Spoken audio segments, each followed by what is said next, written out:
মানবতা শহীদ ওসমান হাদির মূল্যহীন করে দিচ্ছে। আপনাদের এই বিচারহীনতা প্রমাণ করছে হাদি ও বাংলার কোটি কোটি মানুষের চোখের পানির কোনো মূল্য নেই, বরঞ্চ যারা হত্যাকাণ্ডের সাথে জড়িত তারাই বেশি মূল্যবান।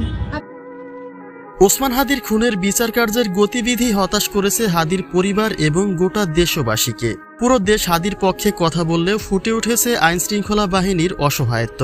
তারা কোনো সুনির্দিষ্ট তথ্যে হাদির খুনের ষড়যন্ত্রকারীদের শনাক্ত করতে পারেনি বলে মনে করছে হাদির পরিবার, যার ফলে এবার রাষ্ট্রের কাছে সন্তান নিয়ে স্বামী হত্যার বিচার চাইলেন ওসমান হাদির স্ত্রী রাবেয়া। তিনি বলছেন, নির্দিষ্ট দুজন খুনি ব্যতীত এই চক্রের পেছনে কারা জড়িত এবং মূল শেকড়টা কোথায় তার কোনো সুনির্দিষ্ট তথ্য এখন পর্যন্ত দিতে পারেনি পুলিশ।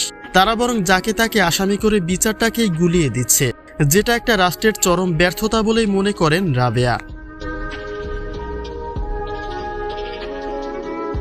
হাদিকে নিয়ে স্ত্রীর সবচেয়ে বড় আফসোসটা এখানেই যে মানুষটা কখনো নিজের চিন্তা করেনি, সে বাঁচবে কি মরবে সেটা ভাবেনি। তার চিন্তা আর চেতনায় সবসময় ছিল দেশ এবং জাতির শান্তি প্রতিষ্ঠা। যে লক্ষ্যে পৌঁছাতে গিয়ে খোলা রাস্তায় গুলি খেয়ে প্রাণ গেল ওসমান হাদির, অথচ সেই মানুষটার বিচার কার্যে নেই কোনো মাথা ব্যথা। দেশ তো দেশের মতোই চাঁদাবাজি খুন খারাপিতে চলছে, কিন্তু তার মাঝে দেশ দেশ করে শুধুমাত্র প্রাণ গেল ওসমান হাদির। আর সেই খুনের বিচার নিয়েও চলছে কত গড়িমসি, যেটা দেশ এবং জাতির জন্য লজ্জাজনক।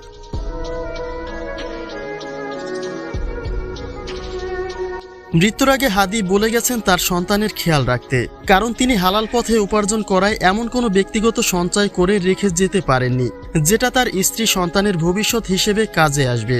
তিনি অনুমান করতে পেরেছিলেন তাকে হত্যা চেষ্টা চালানো হতে পারে, তাই তিনি আগেই বলে গেছেন স্ত্রীর কোলে 10 মাসের সন্তানটার প্রতি যেন রাষ্ট্র খেয়াল রাখে এবং তার সঙ্গে তার খুনের বিচারটা যেন সঠিকভাবে করা হয়, না হলে অন্যায়ের বিরুদ্ধে রুখে দাঁড়ানো আর কোনো বিপ্লবীর জন্ম এদেশে হবে না।